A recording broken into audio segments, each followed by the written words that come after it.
Rosslyn Chapel, Scotland. Sitting on a hill above the village of Rosslyn, 7 miles south of Edinburgh, stands this medieval 15th century church. Some people say that hidden in secret chambers inside the church are some of the world's greatest lost treasures, including the treasure of the Knights Templar. This special group of warrior monks once stayed at the Temple Mount in Jerusalem during the Christian Crusades. People also said they had many valuable religious objects, including the most precious golden relic of all, the Holy Grail, the cup used by Jesus during the Last Supper. The Knights Templar began digging at Solomon's temple. They said they found secret caves that held a huge collection of gold artifacts. At the time when Solomon's temple was attacked, the treasure there suddenly disappeared. They then took this treasure to Scotland and buried it at Rosslyn Chapel. Rosslyn Chapel is one of the most interesting possible copies of Solomon's temple. It is truly a Holy Grail temple that was built by William St. Clair, and it was designed to hold secrets of the Holy Grail. When it was built, it had some of the most amazing and beautiful symbols found anywhere in the world. Narrator: could Rosslyn Chapel really have been built to hide the Holy Grail? Some people believe the design of the chapel is covered with mysterious messages and symbols that show the secret location of the cup of Christ. John Ritchie. And here we are. This is Rosslyn Chapel. William St. Clair was the one who built the chapel. He was a very wealthy man. He was the Chancellor of Scotland at that time. Kathleen McGowan. We see this very talented and brilliant man collecting knowledge from around the world and placing all of it into Rosslyn Chapel.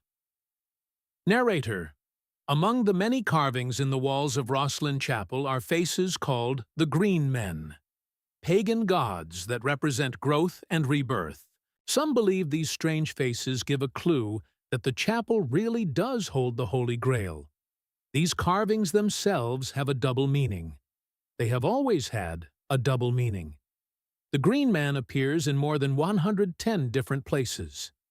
As you follow the Green Man from east to west, that path shows the passing of time. So the youngest Green Man carvings are on the eastern wall, and as you move west, they become older. This shows the deepest secrets of nature. And it makes people wonder if the Grail is connected to these secrets and the presence of the Green Man in this Holy Grail chapel. Narrator: but if the Holy Grail really is in Rosslyn Chapel, where could it be hidden? Some people believe it is inside a decorated pillar called the Apprentice Pillar, and at least one person has tried to get it. We actually have a story that is believed to be true. A person came into the chapel with an axe and tried to break the Apprentice Pillar because he believed the Grail was inside it. What is the Grail? What if I told you the Grail is your DNA, because it is your past and it is your future? And a very interesting thing is that when you look at that pillar, it looks like a DNA shape. Narrator: could all these mysterious carvings linked to the Holy Grail mean that the cup used by Jesus at the Last Supper was more than just a drinking cup? Giorgio A. Tsoukalos. The whole story is very interesting to the ancient astronaut theory. Wolfram von Eschenbach, for example, suggested that the Holy Grail came from the stars. And the question is, what did he mean by that? It is often described as a vessel with flashing red lights. Did the Templars have some kind of advanced technology? Valley of the Kings, Egypt, November 1922. Archaeologist Howard Carter discovers the tomb of King Tutankhamun, filled with many treasures. Among them is King Tut's beautiful chest piece with a yellow jewel in the center, a jewel formed by a meteorite impact. In Egyptian culture, there was great interest in Libyan desert glass, and even though it is not exactly a meteorite, Libyan desert glass is created by a meteorite impact. Millions of years ago, a huge meteorite crashed into what is now the Egyptian desert. The heat and pressure from the crash melted the sand, creating a beautiful yellow glass. Robert Bauval. It melts the sand and forms glass, creating these beautiful stones that look like jewels. People believed these stones came from the stars, so they were given a cosmic meaning. Narrator. Humans have always been fascinated by meteorites and have used them to make tools and spiritual objects. But why? Jonathan Young. There are many magical stories about meteors and meteorites. In Prometheus Unbound, Aeschylus talks about Zeus throwing stones down to earth. In the Aeneid, Virgil describes meteors as a sign that Troy was about to fall. Such beliefs about shooting stars and meteorites were common in ancient Aitatizi times. People believed that stones from the sky were holy objects. Giorgio A. Tsoukalos. The reason they were so important is because people believed they had the power of the gods since they came from the universe and fell from the sky. Narrator. Meteor stones like Libyan desert glass have been respected throughout history. But one special green stone could be the most desired relic of all time. Moldavite is the name given to a green glass formed by impact, known for its beauty and rarity. It is only found in one small area of the Czech Republic. It is very old. William Henry. Spiritually, Moldavite creates a strong energy field that can increase human thoughts and feelings. If you are kind and loving, it makes that stronger. If your thoughts are chaotic, it can increase that too. Narrator. According to some legends, the Holy Grail was made from a green stone that fell to earth from the sky. Jonathan Young. It is said that there was conflict in heaven involving Lucifer, and a stone fell. This stone was once part of Lucifer's crown. It fell to earth and became a piece of heaven with great power. It was then shaped into the Holy Grail, not made of metal, but from this beautiful green stone. Music playing Temple Mount, Jerusalem, summer 2013. Just 164 feet from the southern wall of the Temple Mount, archaeologist Dr. Eilat Mazar made an amazing discovery. An ancient clay jar from 3,000 years ago, from the time of King Solomon. This discovery may prove what many historians believed, that Solomon's temple once stood in this exact place. Besides its historical importance, the discovery also interests treasure hunters, as it may mean other valuable objects are buried there. Solomon's temple was built in the 10th century BC by King Solomon of Israel. It was first built to hold the Ark of the Covenant. Narrator.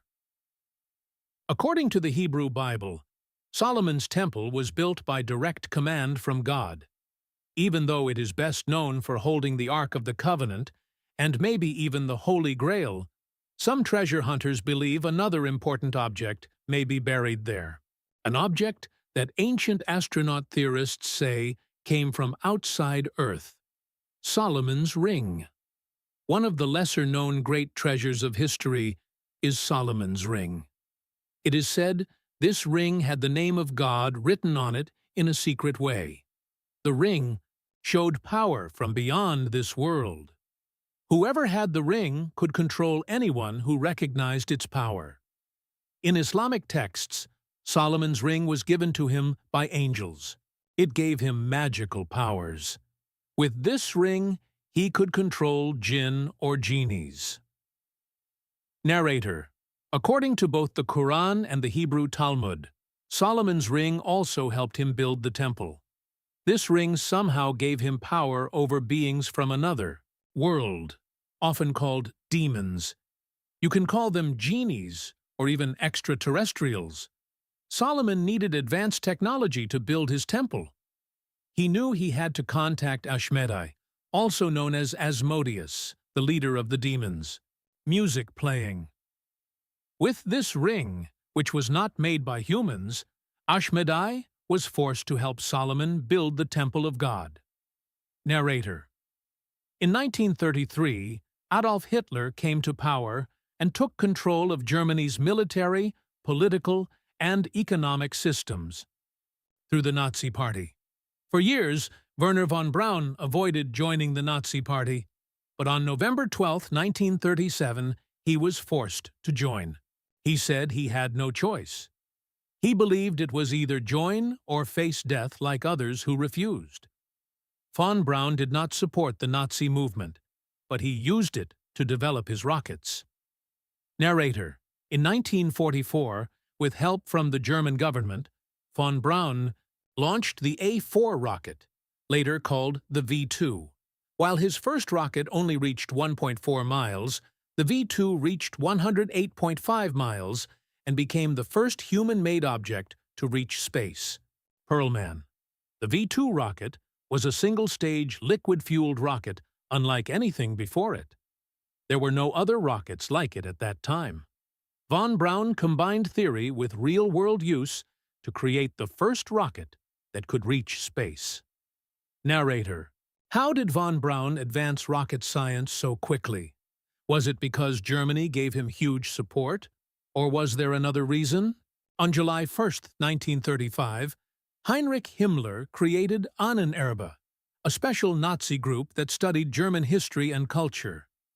But its real purpose was much stranger. Bara. Ahnenerbe believed the Aryan race came directly from ancient, possibly alien, gods, Childress. Part of their work was to travel the world searching for special ancient objects like the Ark of the Covenant and the Holy Grail. Bara. Von Braun became connected with them through the SS and Himmler. They believed rocketry was like a hidden magical power that could help them rule the world. Narrator. As World War II spread across Europe, Ahnenerbe expanded into secret weapons research. Himmler made von Braun the technical director at a large research center in Peenemünde, Germany. During these years, von Braun improved rocket science beyond what anyone thought possible. Childress. You have to ask, how did they gain this knowledge? So quickly? One idea is that Ahnenerbe found ancient technology during their searches for lost relics.